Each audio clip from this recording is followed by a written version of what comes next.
اعوذ باللہ من الشیطان الرجیم بسم اللہ الرحمن الرحیم ولا تحسبن الذين قتلوا في سبيل الله امواتا بل احیاء عند ربهم يرزقون۔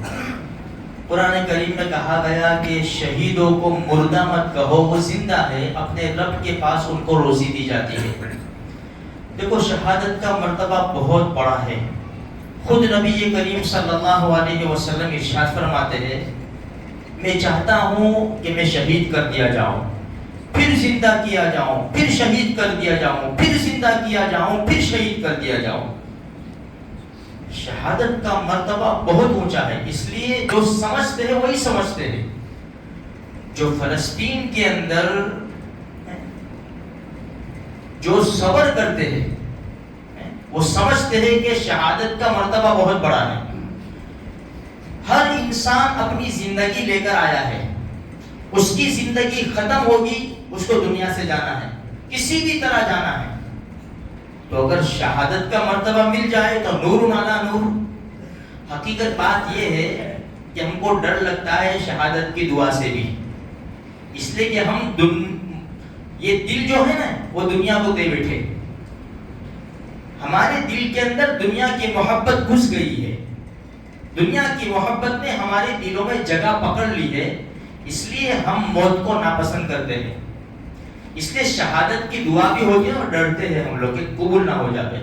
میرے بھائیوں، حقیقت بات یہ ہے کہ انسان اپنے وقت پر مرے گا، موت سے پہلے اس کو کوئی مار نہیں سکتا۔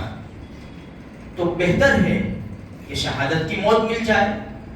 شہادت جب انسان اعلاء کلمت اللہ، اللہ کے کلمے کو بلند کرنے کے لیے دین کے خاطر، اللہ کے خاطر جب لڑتا ہے اور وہ شہید ہوتا ہے تو خون کا قطرہ گرنے سے پہلے اللہ اس کو معاف فرما دیتے ہیں۔ دیکھو بے شمار 10,000 سے زیادہ جانیں چلی گئی، وہ تو اللہ کے دربار میں قبول ہی قبول ہے انشاءاللہ، لیکن ہم صرف شامل ہونا چاہتے ہیں کہ اللہ ان کی شہادت کو قبول فرما تاکہ ہم بھی شامل ہو جائے دعاؤں کے اندر۔ دیکھو یہ کوئی نئی بات نہیں ہے، نبی کریم صلی اللہ علیہ وسلم کے زمانے سے یہ چلا آ رہا ہے، یہ تو پہلے سے، لیکن ہم اپنے نبی کے زمانے کی بات کریں۔ حضرت جابر ابن عبداللہ رضی اللہ تعالیٰ عنہ، ان کا ایک قصہ لکھا ہے چھوٹا سا۔ حضرت جابر رضی اللہ تعالیٰ عنہ خود فرماتے ہیں کہ میرے والد محترم احد میں شہید کر دیے گئے۔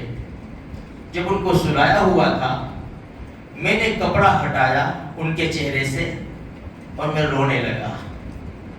آج فلسطین کے شہید ہمیں وہ 1400 سال پیچھے لے جا کر یاد دلا رہے ہیں، اور 1400 سال کے بعد فلسطین کے مظلوم مسلمان 1400 سال پیچھے کی یاد تازہ کر رہے ہیں۔ جابر رضی اللہ تعالیٰ فرماتے ہیں میں اپنے والد محترم حضرت عبداللہ رضی اللہ تعالیٰ عنہ کے چہرے سے کپڑا ہٹا کر چہرہ دیکھ کر رونے لگا۔ میں لوگوں نے مجھے منع بھی کیا، نبی کریم صلی اللہ علیہ وسلم نے ارشاد فرمایا تم رو کہ نہ رو، عبداللہ کو تو ایسا مرتبہ مل چکا ہے اللہ کے نزدیک، بہت بڑا مرتبہ مل چکا ہے عبداللہ رضی اللہ تعالیٰ عنہ کو۔ اچھا، حضرت جابر رضی اللہ تعالیٰ خود فرماتے ہیں کہ جب حضرت عبداللہ رضی اللہ تعالیٰ شہید کر دیے گئے تو 6 بیٹیاں، اور ترمذی شریف کی روایت کے مطابق 7 بیٹیاں چھوڑی تھی۔ حضرت جابر رضی اللہ فرماتے ہیں 7 بیٹیاں تھی ان کی، یعنی میری 7 بہنیں تھی اور بہت زیادہ قرض تھا ان کے ذمے۔ مجھے فکر ہوئی، میرے والد محترم کی فکر ہوئی۔ جب کھجور پکنے کا زمانہ آیا اور میں گیا اور میں نے کھجوروں کو کاٹ کر الگ کیا، اللہ کے رسول کے پاس تشریف لایا میں نے کہا یا رسول اللہ صلی اللہ علیہ وسلم میرے والد محترم کے اوپر قرض بہت زیادہ ہے، میں چاہتا ہوں کہ کھجوریں تقسیم کروں یا کھجوریں بیچ کر ان کا قرض ادا کروں، تو میں اس لیے آیا ہوں کہ آپ میرے ساتھ چلے اور کھجوروں کے پاس آپ تشریف لے آئے، آپ کھجوروں کو دیکھ لے، بس اللہ اس میں برکت ڈال دے اور میرے والد محترم کا قرضہ آسان ہو جائے۔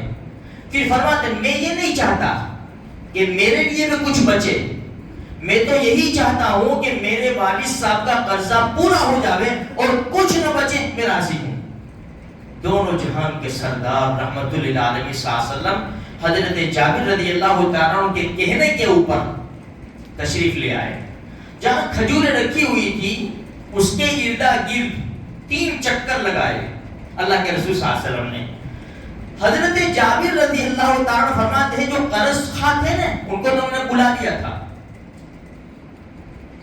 تو وہ مجھے دیکھ کر جب میں اللہ کے رسول کو لے کر چلا داخل ہوا تو مجھے گھور گھور کر دیکھنے لگے کہ اللہ کے رسول کو کیوں لایا ہے، معاف کروانا ہے قرضہ، کم کروانا ہے، کیوں لایا ہے یہ۔ اللہ کے رسول صلی اللہ علیہ وسلم نے مجھے کہا جابر اپنے قرض خواہوں کو ایک ایک کر کے بلاؤ، بھائی آ جاؤ، کتنا قرضہ ہے میرے والد صاحب کے اوپر، بھائی اتنا ہے، لو اتنا دے دو ان کو، آ جاؤ بھائی تم بھی آ جاؤ، کتنا قرض، اتنا قرضہ ہے۔ جابر رضی اللہ تعالیٰ فرماتے ہیں اس ذات کی قسم جس کے قبضے میں میری جان ہے، اللہ کے رسول کی برکت سے اللہ پاک نے میرا وہ سارا میرے والد کا قرض ادا کر دیا اور کھجوریں جتنی باقی تھی اتنی ہی باقی رہ گئی۔ تو میرے بھائیوں جب اللہ سے تعلق ہوتا ہے نا اللہ کی مدد بھی پھر ایسے ہی آیا کرتی ہے۔ تو انشاءاللہ ثم انشاءاللہ بس ہم مدد کے انتظار میں ہیں۔ دنیا کچھ بھی کہے سوشل میڈیا کے اوپر، کیسا بھی لکھا جائے، کیسا بھی کہا جائے، مسلمان کچھ بھی کہے، میرے بھائی ہم کیا کر سکتے ہیں؟ چلو بولو درس کے دعا کے سوا ہم کیا کر سکتے ہیں؟